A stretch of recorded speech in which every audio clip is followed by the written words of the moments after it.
Officiellement, avant 13 ans, pas un enfant ne devrait traîner sur les réseaux sociaux. Dans les faits, chez les moins de 11 ans, quasiment les 2/3 y sont déjà. Des chiffres qui ont de quoi affoler, Julia, quand on connaît les dangers qui rôdent autour de ces réseaux. Et oui, Thomas, il faut prêter grande attention à nos jeunes accros aux réseaux. Cyberharcèlement, violence, contenu choquant. La menace est réelle et heureusement, la prévention s'organise dans les écoles grâce notamment à l'association Génération Numérique. Un reportage nécessaire et utile signé Pierrick Becquet.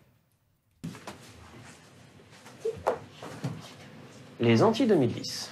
Vous avez tous entendu parler de ça ou pas? Oui. Bah oui, c'est votre génération. Vous êtes en plein dedans. Ouais, vas-y. Il y a des gens qui disent que les 2010, faut les tabasser. Oui, il y a des personnes qui vont dire ça. C'est du harcèlement contre un groupe de personnes. Les réseaux sociaux ont bien compris qu'il y avait un problème avec les 2010. Bah la preuve, maintenant, le hashtag anti-2010 n'existe plus.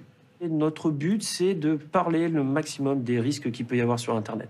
2/3 des élèves qui ont moins de 11 ans sont sur les réseaux sociaux. Parmi vous, qui a un téléphone? Ok. Qui est sur TikTok? Presque un quart des jeunes de votre âge ont déjà vu des personnes se faire harceler. Vous prenez une jolie photo de vous, puis derrière, il y a un détail. Mais le petit détail que vous n'avez pas vu. Et vous allez partager cette photo à 2 personnes. Ces 2 personnes vont voir le petit détail en question et vont vouloir se moquer de vous. Qu'est-ce qu'ils vont faire? Ils vont la repartager. Eh ouais, ils vont la repartager. 8 partages, 511 copies. C'est arrivé à un de mes élèves, ça, un bad buzz. Une vidéo qui a été vue plus de 2 millions de fois en 2 jours. Et c'était 2 millions de personnes qui n'arrêtaient pas de se moquer de lui. Les élèves ont accès à un téléphone portable de plus en plus jeune, vers 8-9 ans. Ils n'ont pas forcément conscience d'être harcelés. Donc c'est quelque chose de plus conséquent que ce qu'ils peuvent imaginer, en tout cas dans leur quotidien. Prenons ces 2 demoiselles qui se prennent en photo pendant une petite soirée. Plus tard, elles vont poster cette photo. Et qu'est-ce qu'elles vont voir? Mais trop tard, c'est que là, il y avait un miroir et que dans leur miroir, on voyait leur copine qui était aux toilettes. Ça fait le tour du monde. Bah oui, donc ça, c'est un bad buzz.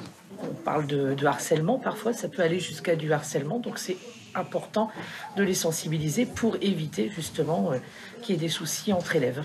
Tu connais des gens qui se sont fait harceler? Oui, mon ancienne meilleure amie.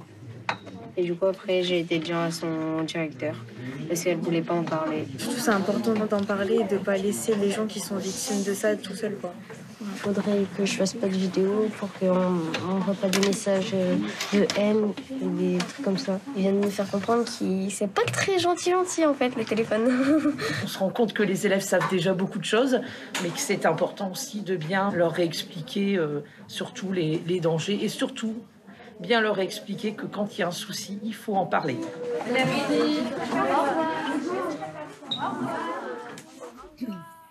Et n'oubliez pas qu'en cas de besoin, vous avez à votre disposition le 30 18, qui est le numéro national à composer en cas de cyberharcèlement.